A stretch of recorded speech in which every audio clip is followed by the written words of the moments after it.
이제 하나님 말씀을 봉독하겠습니다. 오늘은 마태복음 17장 1절에서 8절까지 말씀을 제가 봉독하겠습니다. 마태복음 17장 1절에서 8절까지 말씀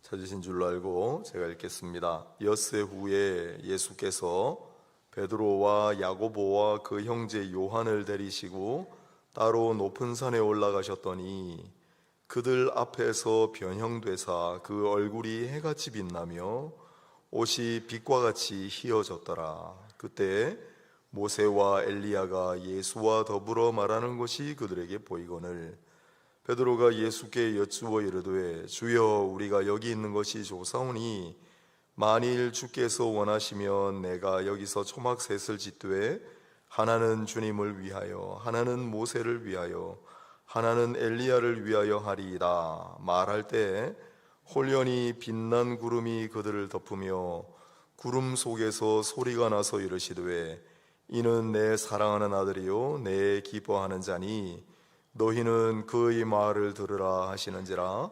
제자들이 듣고 엎드려 심히 두려워하니 예수께서 나와 그들에게 손을 대시며 이르시되 일어나라 두려워하지 말라 하시니 제자들이 눈을 들고 보매 오직 예수 외에는 아무도 보이지 아니하더라.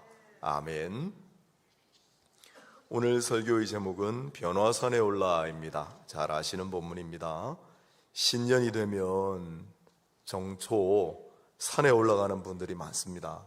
해맞이하러 그 각 마을마다 즉 지리산이나 설악산이나 한라산으로 다 가는 것이 아니라 요즘은 지역마다 마을마다 좋은 산들이 많이 있어서 각 자기 지역 마을에 있는 산에 올라가 해돋이하는 분들이 올해도 무척 많았습니다. 우리는 그렇게 하지 않았지만 이제 오늘이 1월 마지막 날인데 신년을 시작을 하고 한 달이 지났습니다. 그래서 우리가 산에 올라가지는 않지만 마음의 산을 생각을 하고 오늘 우리가 새해를 맞아 이제 한 달이 지났는데 돌아보면서 한번 산에 올라 새로운 해맞이를 한번 해보는 심정으로 본문을 정했습니다. 그래서 오늘 변화산에 올라라는 말씀을 잘 들어보시고 오늘 이 말씀이 우리에게 무엇을 의미하는지 어떤 도전이 있는지를 한번 잘 되새겨 보시기를 바랍니다. 오늘 본문 제1절을 보면 예수께서 엿새 후에 높은 산에 오르셨다고 했습니다. 엿새 후도 중요한 말이고 높은 산도 중요한 말이고 다 중요합니다. 이 높은 산은 어디일까요? 사람들은 제일 이런 걸 궁금해합니다. 전통적으로 우리 조대 예수님 그 바로 다음이 사도의 제자들이 있습니다. 사도의 직계 제자들, 그 사람들을 속사도라고 합니다. 속사도, 사도의 직속이다. 속사도의 제자들을 우리가 교부라고 합니다. 교회의 아버지들. 아무튼 우리 속사도들, 교회의 아버지들, 교부들, 초창기에는 이 산을 다들 다볼산이라고 생각을 했습니다. 다볼산이 어디냐면 구약의 유명한 지명이고 예수님의 고향 동네인, 잘 아신 고향 동네인 나사렛하고 무척 가깝습니다. 다볼산일 것이다. 왜냐하면 바로 이 앞에 있는 본문 16장이 가이사랴 빌립보 지방에서 일어난 사건을 다룹니다. 가이사랴 빌립보는 갈릴리 호수에서 북쪽으로 한참 더 저 위에 있는 지역입니다. 그래서 거기서 한 엿새 정도 이동하시지 않았겠나 생각하면 고향 동네 부근으로 오셨다. 아까도 말씀드렸지만은 요즘도 사람들이 해돋이를 하러 해맞이를 하러 멀리 가지 않습니다. 굳이 자기 마을에 있는 산 위에 올라가서 해돋이 하는 것처럼 예수님도 고향 동네 근처 다볼산으로 올라가셨다라고 보는 견해가 전통적이었으나 또 그 이후에는 헐몬산이다라고 보는 견해도 유력합니다. 가이사랴 빌립보 지방에서 말씀을 하시고 여러 가지 일들이 있었죠. 그리고 그 바로 인근에 있는 이 높은 산, 헐몬산, 백두산보다 더 높은 산, 위에는 항상 만년설이 덮여 있는 산입니다. 이 높은 산, 그러니까 높은 산이라고 했다 이거죠. 그 산이라고 보는 견해도 유력하지만 어딘지는 안 가르쳐 주셨습니다. 다볼산은 고향 나사렛 부근에 있고 헐몬산은 이방 땅인 가이사랴 빌립보 근처에 있는데, 그러나 더 중요한 사실은 왜 이 산에 오르셨는가입니다. 여러분, 예수님께서 왜 이 산에 올라가셨을까요? 변화되기 위해서. 그건 답이죠, 답. 산에 올라가 변화되셨으니까. 산에 오르시고자 한 이유가 있지 않겠습니까? 마태복음, 마가복음, 누가복음에 다 있는 기사인데 마태복음, 마가복음에는 없는데 누가복음에 있습니다. 기도하시러 산에 올라갔다. 예수님이 산에 올라가신 이유는 경치 구경하러 가신 거 아니고, 해돋이하러 가신 거 아니고, 산에 올라가신 이유는 기도하시기 위해서였다. 예수님께서 산으로 기도하러 올라가시는 장면은 아주 중요한 장면이 복음서에 5번이나 나옵니다. 여러 번 우리가 반복했기 때문에 오늘 수요 예배 오신 분들은 이제 한번 우리가 이걸 숙지하는 차원에서 한번 정리해 보겠습니다. 첫 번째 장면은 마가복음 1장 35절. 새벽 미명에, 지금은 새벽 아직도 밝기 전에 예수께서 한적한 곳으로 기도하러 가셨다. 그 한적한 곳이 어디일까? 물론 광야일 수도 있겠지만은 산이라고 봅니다. 왜냐하면 그 뒤에 전부 산으로 올라가셨거든요. 그래서 마가복음 1장 35절에 한적한 곳도 산이라고 봅니다. 산으로 기도하러 가셨습니다. 마가복음 1장 35절에 예수님께서 처음으로 산으로 기도하러 올라가시는, 물론 그전에도 가셨겠습니다만은, 왜 산으로 기도하러 올라가셨을까요? 마가복음 1장 35절 그 이어지는 구절에 보면 답이 있습니다. 우리가 다른 마을로도 가서 전도해야 할 것이니라. 익히 알고 있는 동네를 벗어나 이제 다른 동네 이웃 고을로도 가서 전도하자. 그런데 예수님은 하나님의 아들이시고 전도의 주체시잖아요. 그럼에도 불구하고 예수님 전도하러 가자고 하실 때 새벽에 가서 기도하셨어요. 그러니 우리도 전도대 할 때 예수님 모습을 잘 생각하고, 물론 나가서 전도하고 복음지 전하고 중요하겠지만 기도하는 게 중요해요. 기도하는 게. 마가복음 1장 35절 기도하셨다. 또 누가복음 6장에 보면, 마태복음에도 있지만 또 산에 올라가서 밤새도록 기도하셨다. 날이 저물 때까지 기도하셨다라는 대목이 나옵니다. 왜 또 그때는 가서 기도하셨는가? 그 다음 이어지는 장면을 보면 또 답이 나옵니다. 12 제자를 선택하시기 위해 밤이 새도록. 그까지 12 제자가 뭐라고? 여러분, 그 12 제자의 정체는 어부요, 세리가 끼어있고 아무 보잘것없는 무명소절들, 시골 마을 사람들입니다. 그 사람들이 뭐라고? 그 사람들 12를 세우기 위해 예수님은 밤에 산에 올라가 밤새도록 기도하셨습니다. 또한 오병이어 사건, 오병이어 사건 우리 많이 다루죠. 오병이어 사건 때 제자들을 먼저 배 태워 보내고, 그런 다음에 사람들을 다 돌아가게 한 다음 예수님 홀로 산에 올라가서 또 밤새도록 기도하세요. 그땐 또 왜 그랬나? 그때는 사람들이 오병이어의 기적을 보고 막 눈이 막 반짝반짝해서 우리가 이분을 왕으로 추대합시다, 예수님을 세상의 왕으로 막 추대하자는 때 다 돌려보내시고, 그런 다음에 밤에 물 위를 걸어오십니다. 그때 배 타고 있던 사람들이 전부 뭐라고 합니까? 오, 하나님의 아들이시다. 그분은 세상 왕으로 오신 게 아닙니다. 하나님의 아들이십니다. 그리고 그 이후에 예수님께서 요한복음 6장 뒤에 보면 나는 하늘로부터 내려온 산떡이다.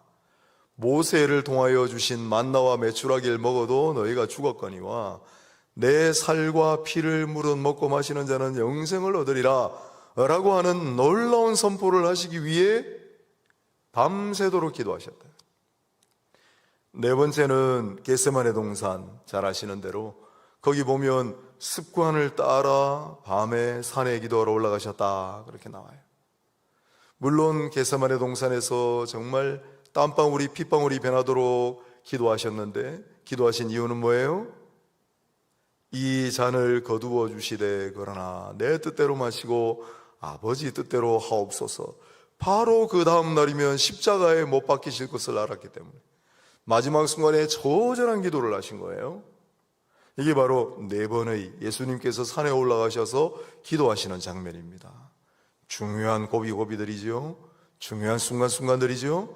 그리고 한 번이 바로 변화산입니다. 변화산. 예수님께서 변화산에 왜 올라가셨을까요?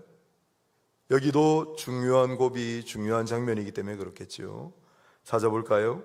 1절 다시 보면 엿새 후에 그랬죠. 무슨 일이 있고 난 다음에 엿새 후에요.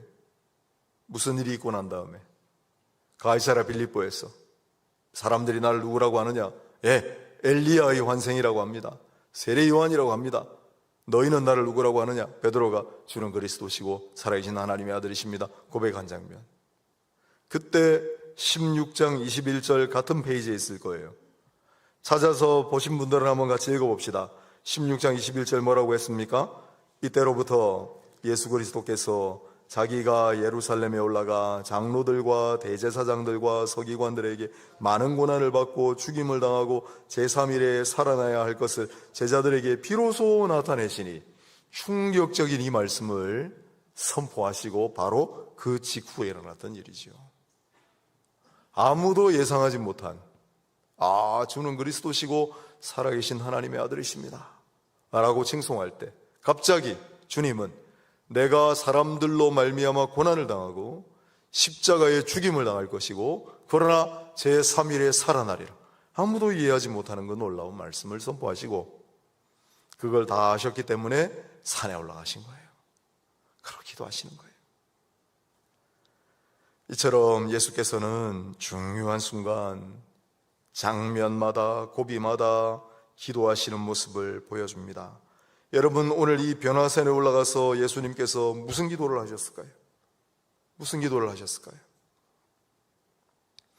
우리 이전에 살았던 우리 신앙의 선배님, 한 목사님이신데 외국분입니다.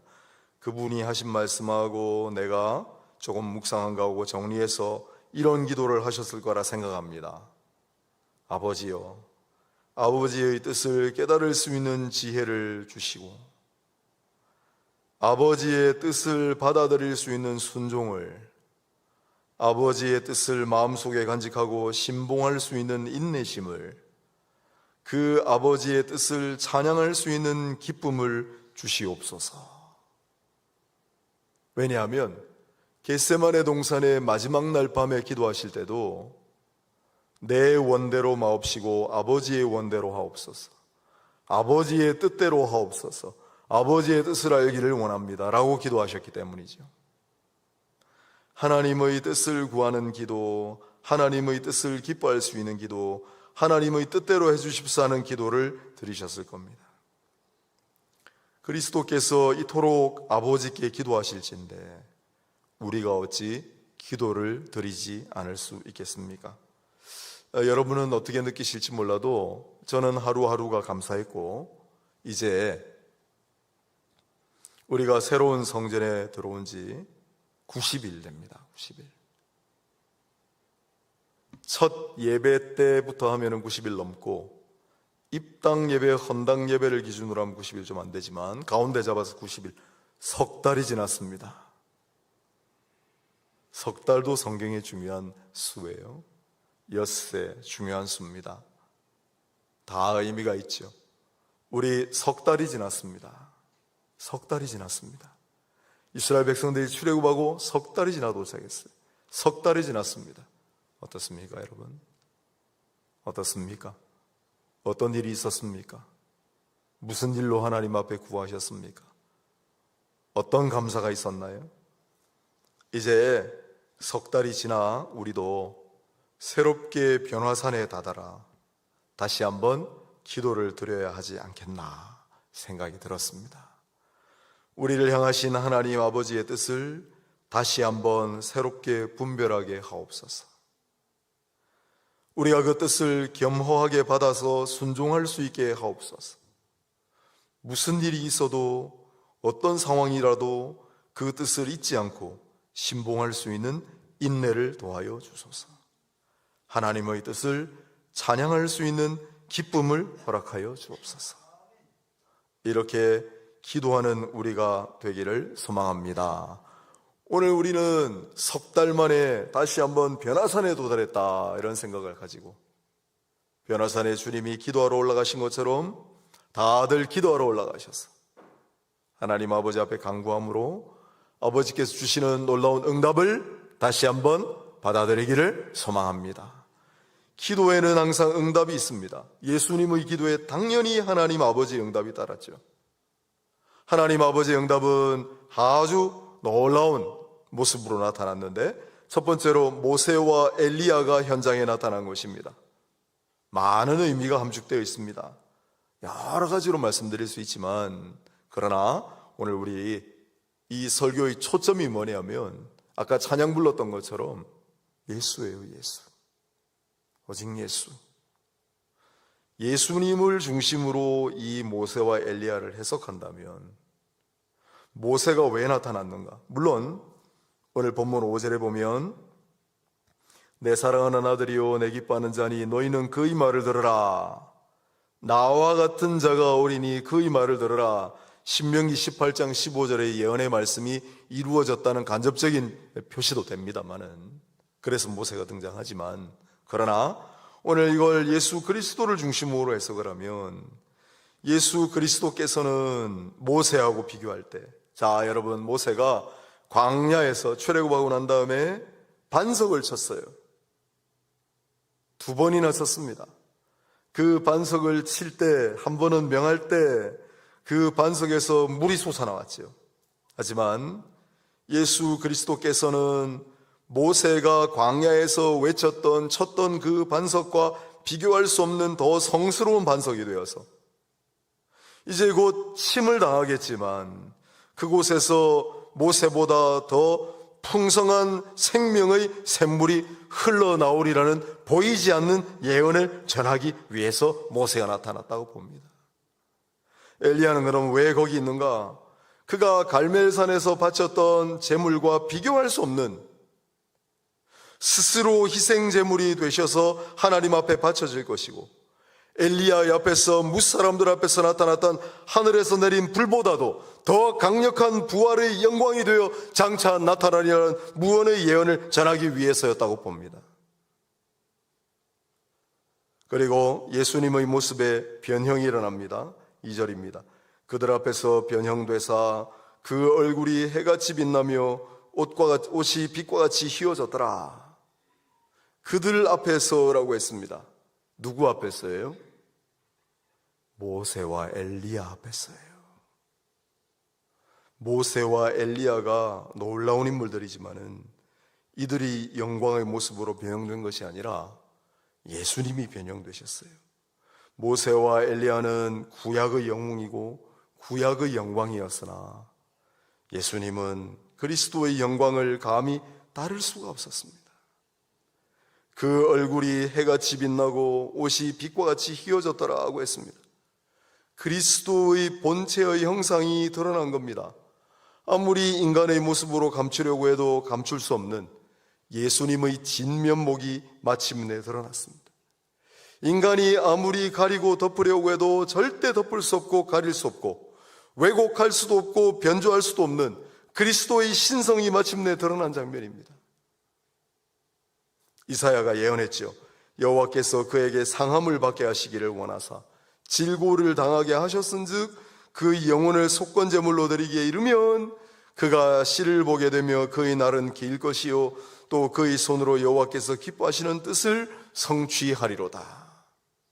비록 조금 있다가 사람들에게 고난을 당하고 십자가에 비참하게 죽임을 당하는 모습으로 보이겠지만은, 그러나 부활의 영광으로 나타날 것이다. 그 영혼을 속건제물로 드리기에 이르면 그가 씨를 보게 될 것이고 그의 날은 길게 될 것이고 그의 손으로 마침내 여호와께서 기뻐하시는 뜻을 성취하리로다. 그걸 미리 보여주는 거죠. 예수님의 이 거룩한 변형이 기도하신 후에 일어났다는 사실은 우리에게도 대단한 소망을 선사합니다. 예수님의 이 모습은 바로 우리가 이 다음에 누리게 될 모습이기도 하기 때문입니다. 우리도 이러한 변형의 은혜를 체험하게 될 줄로 믿습니다. 이 변형이 일어날 때 일시적인 것은 영원한 것에 자리를 내주고 부부는 완전함에 다 잠겨들고 우리의 영혼은 영광스러움으로 찬란하게 빛나게 될 것이며 그때는 죄의 마지막 남아있는 얼룩조차도 다 깨끗이 지워지고 우리의 고통의 주름살조차도 완전하게 펴질 것입니다. 언제냐? 천국 갈 때.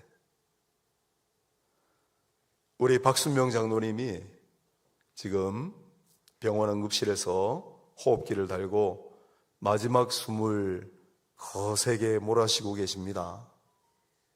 우리가 또 기도해야 될 때가 되었습니다.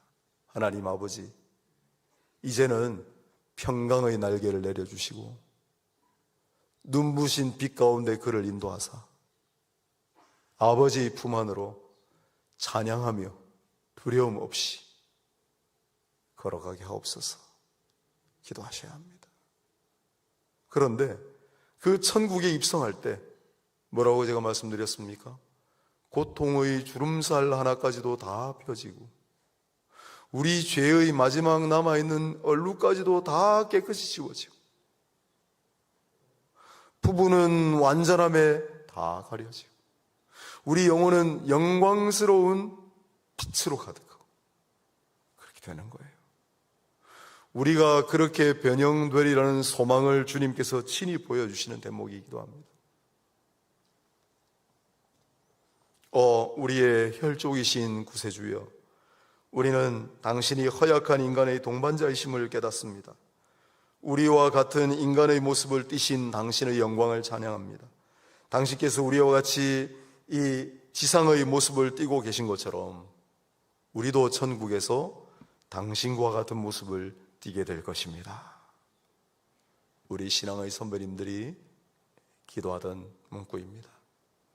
당신이 이 땅에 인간의 모습으로 오셔서 우리의 연약함을 띠셨던 것처럼 우리도 천국에 들어가 당신과 같이 영광의 모습으로 변화하게 될 줄로 믿습니다. 우리는 이 거룩한 소망을 가지고 계속해서 기도해야 합니다. 우리의 진짜 변화사는, 우리가 진짜 변화하는 변화사는 저 천국에 있습니다. 어쩌면 천국 도달하는 바로 그 앞에 있을지도 모르죠. 아니면 천국 그 문 자체가 변화산일 수도 있어요. 하지만 우리 이 땅에서도 기도하고 나아갈 때 작은 변화산의 은혜를 체험하는 일이 많았습니다. 김익두 목사님 이야기를 또 해볼까요? 1907년 우리 이 땅에 부흥이 일어났는데 그 다음 부흥은 3.1운동 이후에 일어났어요. 1919년 이후에. 그 고난과 핍박의 계절에 이때 부흥운동의 주역은 김익두 목사였습니다. 이 김익두 목사님 부흥운동의 힘으로 한국교회는 1920년대 밀려든 세속주의와 고난과 박해의 시대와 사회주의의 거센 바람을 이겨낼 수 있었습니다. 김인서 목사님이란 분은 김이 이후에 3.1운동 이후에 김익두가 앞섰더라면 하면서 그의 업적을 높게 평가하기도 했습니다. 이 김익두 목사님은 1894년 청일전쟁 끝난 지 얼마 지나지 않았을 때 고향인 황해도 안악에 복음이 들어와 그때 예수를 영접하게 됩니다. 친구인 박태준의 뒤를 따라 교회에 나갔는데 소안면 선교사님이 영생에 대해 설교하는 걸 들었습니다. 야, 영생이 뭐지? 고민하고 있던 차에 교회에 나간 지 3주 만에 신앙을 갖기로 작정을 합니다.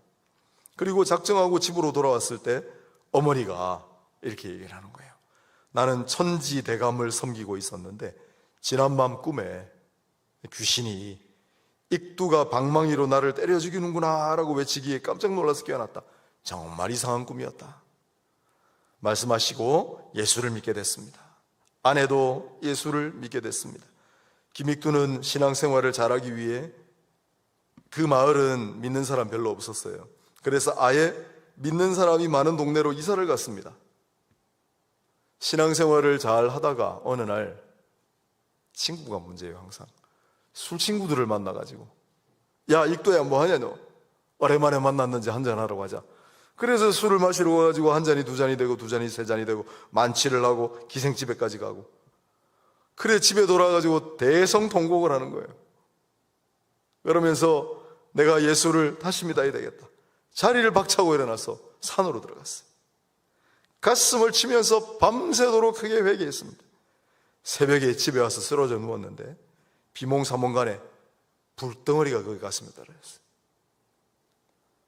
너무 놀라가지고 아이고 벼락이야, 아이고 불이야 소리를 지르는데 안방에 자던 어머니가 놀라서 뛰어왔습니다. 불세례를 받은 거죠. 그 이후에 김익두는 죄를 미워하고 성령의 의지하는 하나님의 사람이 돼요. 신학을 공부하고 목사가 되어가지고 전국 방방곡곡을 다니면서 엄청난 부흥운동의 주역이 되었습니다. 변화산이 기도의 산이라는 사실은 이어지는 구절을 통해서도 확인할 수 있습니다. 5절을 볼까요? 말할 때 홀연히 빛난 구름이 그들을 덮으며 구름 속에서 소리가 나서 이르시되, 누구의 목소리겠습니까? 하나님 아버지의 목소리였습니다. 이는 내 사랑하는 아들이요 내 기뻐하는 자니 너희는 그의 말을 들으라. 예수께서 변화산에서 처절하게 기도하셨어요. 그리고 하나님 아버지께서 응답하셔서 함께 따라간 제자들, 철없는 제자들, 뭐가 뭔지 아직도 모르는 제자들, 산에 올라가기 전 김익두와 같은 사람들, 여기가 너무 좋사오니 초막 세 개를 하나는 모세를 위해, 하나는 엘리야를 위해, 하나는 주님을 위해 지을까요? 여기서 그냥 살까요? 하고 있는 철없는 제자들에게 하나님 아버지께서 예수 그리스도의 기도로 응답하셔서 이렇게 말씀하시는 거예요. 이는 내 사랑하는 아들이요 내 기뻐하는 자니 너희는 그의 말을 들으라. 그의 말을 들으라. 제자들이 깜짝 놀라가지고 엎드려 두려워 떨었습니다. 예수께서 그들에게 오셔서 두려워하지 말라, 일어나라 손잡고 일으키실 때 8절을 보세요. 제자들이 눈을 들고 보매 오직 예수 외에는 아무도 보이지 아니하더라. 변화산이 어떤 산입니까? 예수께서 변화하신 산입니다. 변화산이 어떤 산입니까? 제자들이 오직 예수만 보았던 산입니다. 다 사라졌어요. 우리는 모세도 간 곳이 없고 엘리야도 간 곳이 없고 소리도 간 곳이 없고 오직 예수만 남아있어요. 오직 예수 외에는 아무도 보이지 아니하니라. 오직 예수 외에는 아무도 보지 말고 오직 예수 외에는 아무도 듣지 말라. 그게 변화산이에요. 우리는 개신교인입니다. 개신교인. 제가 외부에 나가서 장로님들 교육할 때 노회에서 외부에 재직 세미나 나가서 가는 곳마다 제가 이거 전파사 같아요. 우리는 개신교인입니다. 부정교회 직분자들 교육할 때도 우리는 개신교인입니다. 개신교인은 어떤 사람들이에요? 개신교인은 어떤 사람이에요? 우리는 그리스도인인데 오직 예수. 아멘. 우리는 오직 예수. 오직 예수. 제가 또 말씀드리잖아요. 제가 다른 걸 자꾸 보게 되고 다른 생각을 하게 될 때마다 저는 제가 어떻게 교회로 오게 됐고 어떻게 제가 주님의 종이 되었는가를 생각합니다. 예수님 때문이었어요. 예수님의 은혜, 예수님의 모습, 예수님의 십자가, 예수님의 가르침. 우리는 오직 예수. 우리가 다시 변화산에 올라가야 할 필요가 있다면 그건 변화산에 올라가서 다시 오직 예수를 회복하기 위해, 오직 예수밖에 모르는 그러한 사람으로 다시 변화되기 위해 올라가야 하는 겁니다. 개신교인이면 결코 잊지 말아야 할 종교개혁의 5가지 중요한 원리가 있습니다. 다시 제가 말씀드리는데, 우리 노회에서 제가 장로님들 피택되면 와가지고 고시치고 교육하잖아요. 제가 면접관을 여러 번 했는데, 지금 장로님들 후보자들 오면 제가 무조건 물어봐요. 장로님 되실 집사님 축하드립니다.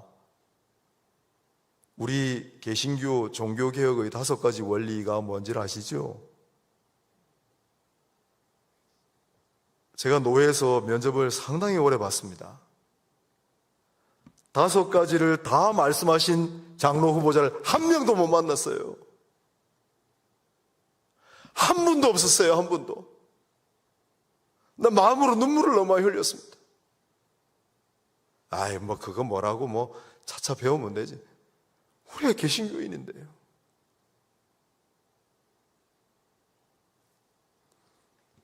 제가 우리 주보 제일 앞면, 제일 앞에, 제일 밑에다가 다 써놨잖아요. 오직 성경, 오직 믿음, 오직 은혜, 오직 예수, 오직 하나님께 영광. 다 예수예요. 오직 말씀. 말씀이 육신이 되어 우리 가운데 거하심에, 예수님은 육신이 되신 말씀이십니다. 태초에 말씀이 있으니라 그 말씀이십니다. 천지 만물이 이렇게 되어라 하신 말씀입니다. 오직 믿음. 누구를 믿습니까? 우린 마리아 믿지 않습니다. 우리는 엘리야를 믿지 않습니다. 우리는 오직 예수를 믿습니다. 우리는 오직 예수 이름으로 기도합니다. 오직 은혜. 하나님 은혜가 있죠, 물론. 그러나 말씀이 육신이 되어 우리 가운데 거하심에 우리가 그 영광을 보니 아버지의 독생자의 영광이요 은혜와 진리가 충만하더라. 오직 은혜. 예수 그리스도 안에 하나님의 모든 은혜가 다 집약되어 있습니다. 예수님은 하나님 은혜의 결정체예요. 어제 하나님께 영광 말씀드렸잖아요. 아버지의 독생자의 영광이요. 그거 바로 예수님이세요. 우리가 가장 중요하게 생각하는 이 5가지 원리는 한마디로 얘기하면 오직 예수가 됩니다. 오직 예수. 말씀이신 예수. 우리가 믿는 예수. 은혜의 예수. 하나님 영광이 되시는 예수. 오직 예수. 오직 예수 외에는 아무도 보이지 아니하더라. 너희는 그의 말을 들으라. 이게 변화산의 실체예요. 우리 신앙의 선배님들은 다 이런 걸 남겼습니다. 중세 베르나르라는 사람 있죠. 사랑의 사도로 불렀습니다. 예수님은 이렇게 얘기했어요. 내 입안의 꿀이요 내 귓가의 음악이며 내 마음의 기쁨이신 예수.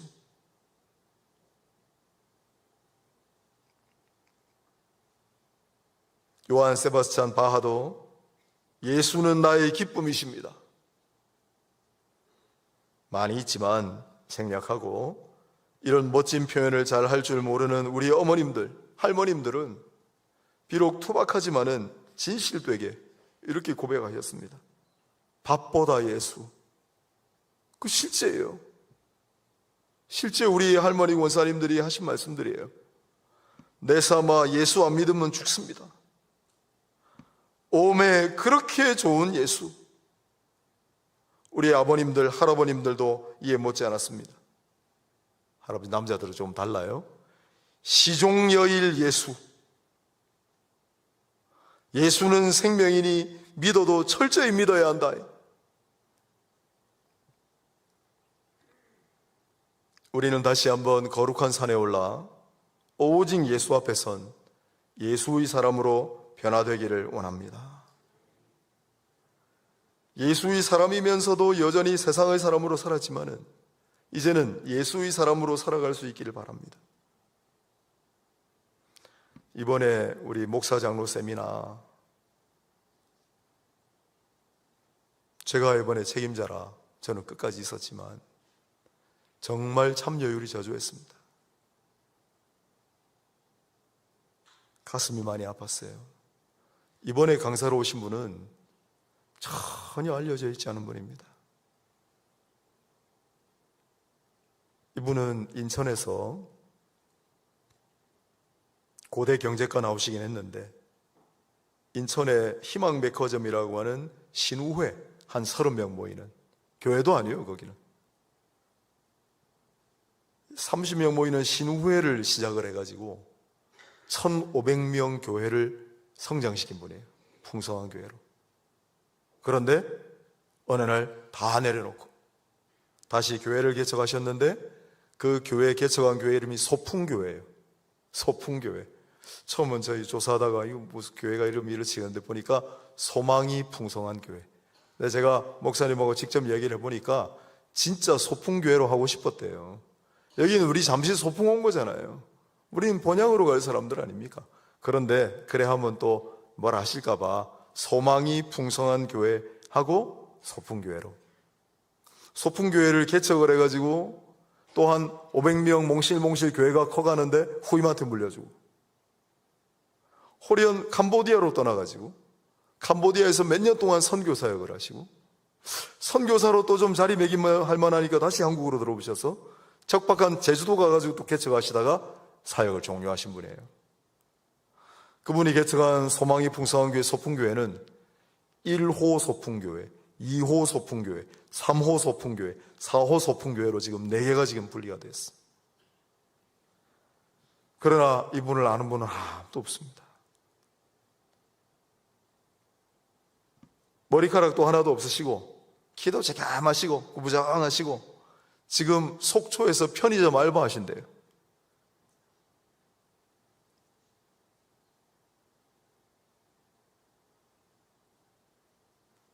안 그래도 몇 명 안 왔는데 이번에는 첫날 집회 끝나고 나니까 쑥 줄고 그 다음날 되니까 쑥 줄고 마지막 날 마지막 집회 되니까 몇 명 안 남았어요. 내가 가슴이 너무 아팠습니다. 물론 다 그래서는 아니겠지만 다 바쁘셨겠죠. 우리는 강단에 세워진 누구를 바라보는 걸까요?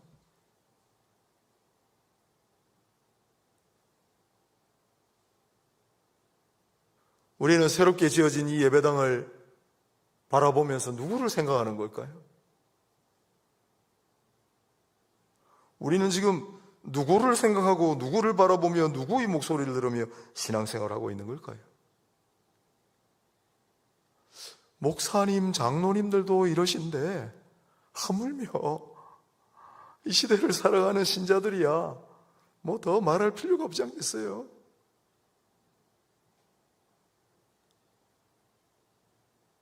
우린 다 변화산에 한번 올라가야 될 것 같아요. 변화산에 올라가 간절히 하나님 앞에 기도하면 하나님께서 우리에게 들려주실 응답은 하나밖에 없는 거예요. 너는 그의 말을 들으라. 그가 바로 내 사랑하는 아들이고 내 기뻐하는 자다. 오직 예수 외에는 아무도 보이지 아니하더라. 그렇게 변화되려고 변화산에 올라가는 겁니다. 그래서 변화산에 올라가자고 제가 말씀드리는 겁니다. 우리 2017년인가 변화산 새벽 기도회를 한번 했습니다. 기억이 나십니까? 잊지 말라고 제가 여기 매다는 것도 다 펜던트도 나눠드렸는데 집에 찾아보면 어디 있을 거예요. 한번 집에 가서 찾아보시고 변화산 특별 새벽 기도회. 뭐하러 우리가 변화산 새벽 기도를 했나? 왜 우리가 변화산을 얘기했나? 다시 한번 생각해 보시길 바랍니다. 이제는 우리가 예수의 사람으로 참되게 변화되어 예수의 사람으로 살아갈 수 있으면 좋겠습니다. 그리고 또 한 가지 소망이 있다면 예수를 믿는데 예수가 이렇게 좋은데도 나만 예수라고 했다면 이제는 내가 사랑하는 예수를 전하고 나의 전부다라고 예수가 나의 전부다, 나의 모든 것이다 라고 생각하신다면 생각만 그렇게 하지 마시고 내게는 예수가 전부다, 내가 이렇게 소중하게 여기는 나의 모든 것이 되시는 예수를 너에게도 전한다. 나도 예수, 너도 예수 인생이 다 될 수 있기를 소망합니다.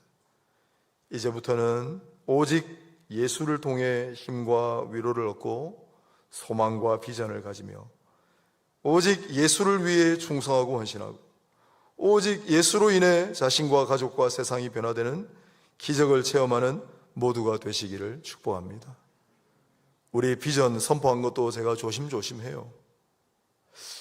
12 제자교회와 12 파송선교사와 500 소그룹과 3000교회는 뭐 때문에 하려고 하는 걸까? 누구를 위해서 그거 기도하는 걸까? 무엇을 위해 그거 되기를 원하는 걸까? 오직 예수, 오직 예수를 위해, 오직 예수를 위해 세워진 비전이 아니라면 그건 우리 욕심이죠. 말씀을 맺겠습니다. 우리 신앙 선배님들은 이 변화산을 비전의 산이라고도 불렀습니다. Mountain of Vision. 환상을 봤으니까 예수의 산입니다. 비전의 산인 동시에 예수의 산입니다. 예수가 우리 비전입니다. 우린 예수 안에서 비전을 품습니다. 예수의 사람으로 오직 예수 살아가시는 모두 되시기를 주님의 이름으로 축복합니다.